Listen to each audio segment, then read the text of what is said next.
ग्रामीण कथाकार शंकर पाटील यांच्या धिंड कथेच्या सादरीकरणाला रसिकांचा उत्स्फूर्त प्रतिसाद। प्रसिद्ध अभिनेता रवींद्र पायमल यांनी केले अभिवाचन। ज्येष्ठ नागरिक संघ व नीलावती चॅरिटेबल ट्रस्ट यांच्या संयुक्त विद्यमानाने ग्रामीण कथाकार शंकर पाटील यांच्या जन्मशताब्दी वर्षानिमित्त धिंड या कथेचे अभिवाचन करण्यात आले। रवींद्र पायमल यांनी केलेल्या अभिवाचनाला रसिकांनी उत्स्फूर्त दाद दिली। हुपरी पोलीस ठाण्याचे पोलीस निरीक्षक सत्यवान हाके यांनी वाढते गुन्हेगारी, डिजिटल गुन्हेगारी तसेच अन्य विषयावरील सर्वच गुन्हेगारीची माहिती देऊन ज्येष्ठ नागरिकांनाही नेहमी सतर्क राहण्याचे आवाहन केले। सदर कार्यक्रमाच्या सुरुवातीस मान्यवरांच्या हस्ते प्रतिमा पूजन करण्यात आले।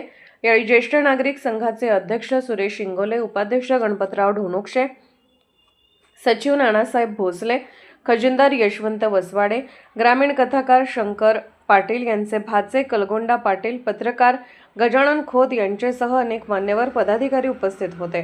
ग्रामीण साहित्याला वैश्विक ओळख मिळवून देणारे ज्येष्ठ साहित्यिक शंकर पाटील यांच्या धिंड या गाजलेल्या ग्रामीण कथेचे प्रभावी कथाकथन करण्यात आले। उपस्थित रसिकांनी कथांमधील विनोद, सामाजिक वास्तव आणि ग्रामीण जीवनाचे चित्रण याला उत्स्फूर्त दाद दिली।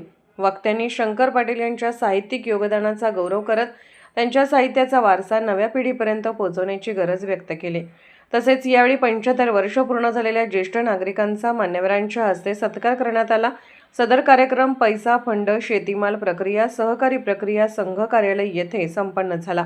कार्यक्रमात साहित्यप्रेमी, ज्येष्ठ नागरिक, विद्यार्थी, शिक्षक व नागरिकांची मोठ्या संख्येने उपस्थिती होती। शेवटी आयोजकांनी उपस्थितांचे आभार मानले।